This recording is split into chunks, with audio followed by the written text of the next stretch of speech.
Hi, everybody. Dan Illman, Mike Beer, taking a look at the DRF race of the day for Thursday, December the 5th. It's race number 6 at Gulfstream Park, kicking off a 50-cent pick 5 wager with race number 6. 5 furlongs on the turf, maiden special weight. Let's take a look at this overflow field. At least the fans at home, Mike, have access to the tote board before this race and before they make their 50-cent pick 5 wagers. A lot of first-time starters. The board often gives lots of clues. Yeah, there are a couple of horses that have already run, and they've run okay too, Dan. I mean, this is actually a pretty interesting race. You do have, the obligatory Wesley Ward first-time starter in the number 4 Sweet Coffee. Plenty of pedigree. You just sort of expect this horse to show up with speed here, and these horses are usually very dangerous. Remember to access your free Formulator past performances for this race on the Race of the Day event page at DRF.com. Lots of great pedigree and trainer information to help you make your decisions in this race. A race full of unknowns, although the number 1 No Mo Cookies, this one's not an unknown. She's raced 3 times, all on turf, now getting blinkers for the first time.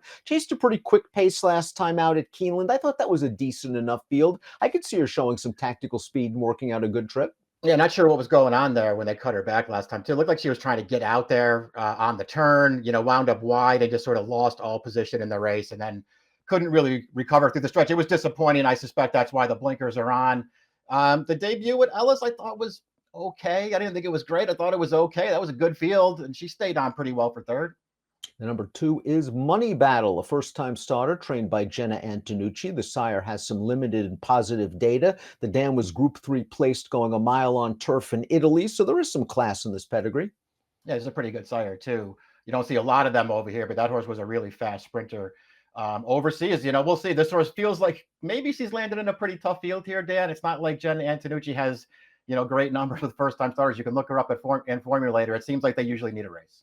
Candy Buzz is the number 3, a first-time starter going out for Safi Joseph, $27,000 yearling, then sold for $50,000 in March after breezing in 10-2 by the rock-solid stallion Candy Ride. The dam's have to a Grade 2 stakes winner on turf named Chocolate Ride and a 2-year-old Grade 1 stakes winner on the synthetic named Killer Graces. So there's some pedigree here. Yeah, plenty of pedigree. I thought the workout prior to the purchase there back in March, I thought she looked pretty good in that breeze. Dan, Safi, he's okay with first-time starters. He's another one. When I looked him up in Formulator, I thought maybe we'd see some better numbers there, especially with first-time starters sprinting on the turf. The numbers aren't great, but I thought there were things to like about this horse. Wesley Ward trains the 4 Sweet Coffee. We know Wesley wins a ton with 2-year-old first-time starters. We know that Wesley wins a ton with turf sprinters, and Sweet Coffee is bred to be a turf sprinter, as a half to coffee maker, multiple Grade 2 placed, sprinting on the lawn. Yeah, just a ton of pedigree. This sire is really, really good with first-time starters. That you already touched on the dam side of this pedigree. It looked like Wesley, he was getting this one geared up for a debut in the spring, and it just didn't happen. She missed time sort of after one start in April. Then she missed a lot of time, but she's been back since the end of October. I suspect she's going to be pretty good in here, Dan. She's the morning line favorite. The 5 is American Surfer, one of 2 first-time starters in the race, trained by Christophe Clermont. Arad Ortiz takes the mount. That might be a tell. This horse has a ton of turf pedigree. We know the American Pharaohs excel on the turf. The dam was a multiple stakes winner going longer, but this dam's already foaled Base Storm, a graded stakes winning dirt sprinter, and Apollo 10, a stakes winning turf sprinter. So American Surfer should handle these circumstances. Yeah, I was a big fan of Base Storm. She was a really, really good turf sprinter. Listen, everybody sort of knows that Wesley Ward is aces with first-time starters. Clermont, to me, he's one of the guys, especially in New York. To me, he's as good as anybody having a first-time starter ready to go, and I just don't think he gets the credit for it necessarily as some other guys do.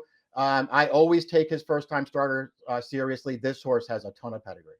Melly Mel, the number 6, is going to be making her turf debut after 3 starts on the main track, 2 on wet dirt surfaces in New York, and then last time out in the synthetic against a pretty promising horse. The winner of that race came back to run second in the wait a while on turf last weekend with a 74 Beyer speed figure. She's cutting back considerably in distance, however, over 3 furlongs. It's never a win to sprint on turf off such a long cutback. Yeah, it's really, really hard to do that. We'll see if she's just a lot better on the turf. I mean, obviously they expected her to be better than she was on dirt in her first 2 starts. They bet her down to favoritism in both of those races and she just didn't really run that well. The debut at Saratoga, she was main track only that day, so they wanted her on dirt in that off turf race, and she just didn't break that sharply, and then didn't run that well. I don't know, man. We'll see if she's better on the grass, but I'm not that hopeful. High Breeze is the number 7. High Breeze goes out for Graham Motion, and this horse has just seemed a little bit green in her races. She'll be getting blinkers for the first time. She made her debut sprinting at Laurel, got bounced around at the start, fell far back, made a promising run in the stretch. I wonder if she was in just too tough last time out at Keeneland going 2 turns, but I expected her to run a lot better, and now she's got to turn all the way back. Yeah, a lot of people, I think, expected her to run a lot better on the stretch out last time. She took money in there. I thought overall the trip was a good one, and she just really never fired that day for whatever reason. Motion's going to cut her right back immediately and put blinkers on. I actually did think her debut was kind of promising, though, Dan. I could be lenient if she's around 10 to 1 in this race. I could be lenient. Electric King, the number 8, goes out for trainer Ian Wilkes, who often gives his first-time starters a race or two before they find their best. But this filly has some pedigree. She's by more than ready out of a dam who is a half to Dream a While, a Grade 3 stakes winner going long on the turf. I'm going to take a wait-and-see approach. Maybe this filly's going to want more ground. Yeah, I thought maybe this horse would want more ground, too, for a trainer who doesn't tend to have him cranked up. I Never Lie is the number 9. First-time starter for an underrated trainer in Kelsey Danner, another one by American Pharoah, $70,000 yearling, $60,000 May purchase.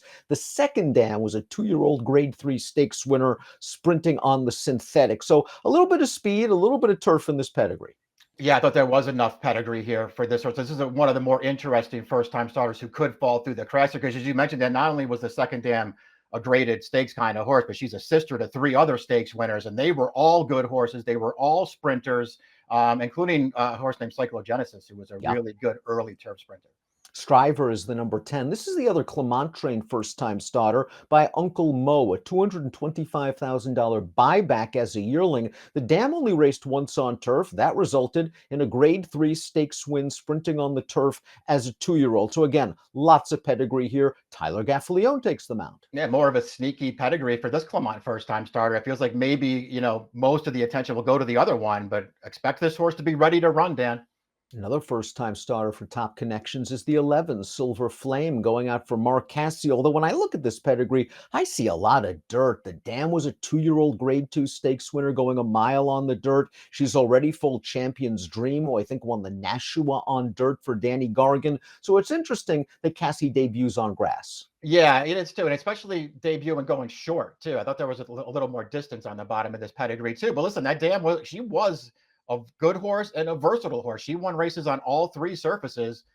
Even if you want to say she was better on dirt, which she probably was. Her one of her first foals there, Champion's Dream, was a graded stakes winner as a 2-year-old, and just ran on synthetic. That he was a dirt horse for the most part, but they just switched surfaces for the first time, and he ran a really fast race. Final horse in the body of the field is the 12, Laguna Seca, for Mark Casse. Debuted sprinting on synthetic, ran pretty well. They tried to stretch her out on the all-weather last time out, and she just went too fast on the lead, just seemed very keen on the stretch out. Now she's got to turn back in distance, and perhaps more importantly, she has to break from a very tough post position. Yeah, the post is a bit of a concern. I actually like this horse cutting back, and I do not mind them switching to turf here. This horse, to me, is bred to be a turf horse and probably a sprinter. 4 horses on the also eligible list. I guess the 13 and the 14 both rate a long look if they get into the race. Yeah, I thought the 14 in particular was pretty interesting if she gets in.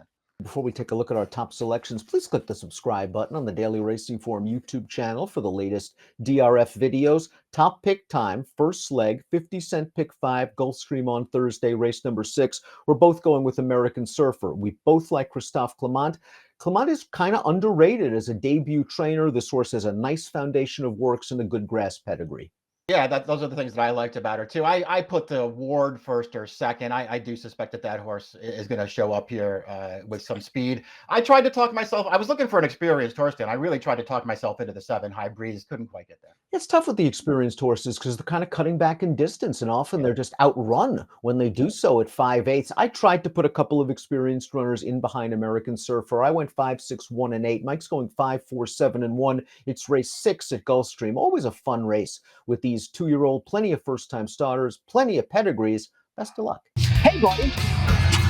Let me tell you something. If you really enjoyed this great content, just click the like and subscribe button right here. And if you enjoy the race of the day, stakes previews and lots more starring me, please click right here. You're not gonna regret it.